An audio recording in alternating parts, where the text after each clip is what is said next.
Potential challenges lie ahead for the Bloodline's continuity, distinct from the melodrama often showcased on television screens. Presently, WWE continues to promote the upcoming Hail to the Chief segment on SmackDown, featuring Jimmy Uso's anticipated return to acknowledge Roman Reigns. However, recent reports indicate that Roman Reigns sustained an injury subsequent to his tribal combat match against Jey Uso at SummerSlam, potentially a serious one. The injury is suspected to have occurred during a particular sequence captured on video. In this footage, Jey attempts a dive out of the ring onto Roman Reigns, landing awkwardly on his back.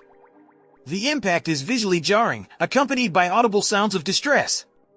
Jey can be heard urgently calling out for Joe, Roman's actual name, likely attempting to adjust his positioning for the dive. Unfortunately, Roman does not react in time, resulting in an unfortunate outcome.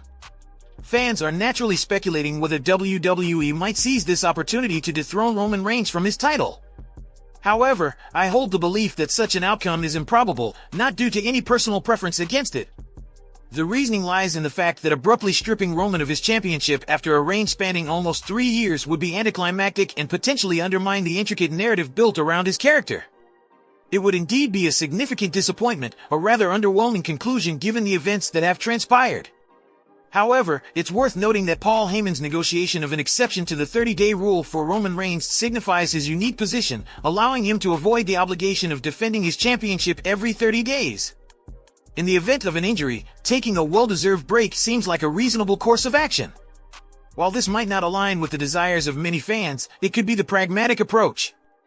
Shifting the focus to the next compelling plotline within the Bloodline narrative, the build-up to tribal combat brought attention to a pivotal stipulation. The stipulation dictated that no interference would occur until the culmination of the Jey vs. Roman match. However, this rule was blatantly disregarded as Solo Sikoa and Jimmy Uso intervened. This raises an intriguing prospect. Could Jey potentially leverage this violation to his advantage in securing another encounter with Roman Reigns? The concept of a third match seems logically viable, and I'm eager to hear your thoughts on this possibility in the comment section below. Another point of concern pertains to the positioning of the Jimmy Uso vs. Jey Uso bout. Originally slated for Payback following their skirmish at SummerSlam, recent chatter indicates a potential shift in plans. There are murmurs within WWE that this bout might be elevated to a WrestleMania spectacle. However, the notion of waiting until April for Jimmy vs. Jey isn't met with unanimous enthusiasm, with some voices expressing hesitation about the prolonged wait. In a recent video discussion, we delved into the aspirations of Jey and Jimmy, who long to face each other in a marquee WrestleMania bout, featuring their father Rikishi as a special guest referee. In my view, granting them this opportunity aligns well with their integral roles in the Bloodline narrative. Bestowing this dream match upon them seems both just and fitting, as I articulated in the video. The challenge at hand is charting a course leading up to WrestleMania without glossing over the anticipation. Were I tasked with crafting the storyline, a multifaceted approach could be employed.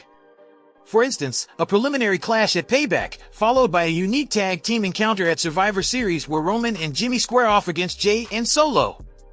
This could pave the way for a Roman vs. Solo showdown at the Royal Rumble, culminating in the much-awaited Jey vs. Jimmy confrontation at WrestleMania. While some may express reservations about the extended build-up, I believe it's crucial to navigate this path creatively rather than ignoring the intricate groundwork. Forecasting the trajectory of the Bloodline saga, numerous perspectives exist. While criticism has surfaced, history teaches us that skepticism has often been disproven in wrestling narratives. Reminiscent of instances like the Sami Zayn match and Cody Rhodes' WrestleMania loss, pessimism abounded, yet subsequent developments proved the naysayers wrong. It's my hope that WWE has concealed intriguing twists to resolve the ongoing issues, especially regarding the match stipulation discrepancy, a point I consider pivotal. It's clear upon scrutiny that the rule infractions during the match hold significance and need addressing. As viewers, we can acknowledge the clarity of the established rules, rendering this aspect particularly demanding to reconcile. Your insights and opinions on this matter are highly valued. Please share them in the comments section. If you found this video meaningful, a like and share would be appreciated. Additionally, if you're new to the channel, consider subscribing. Until next time, take care and see you all in the next one.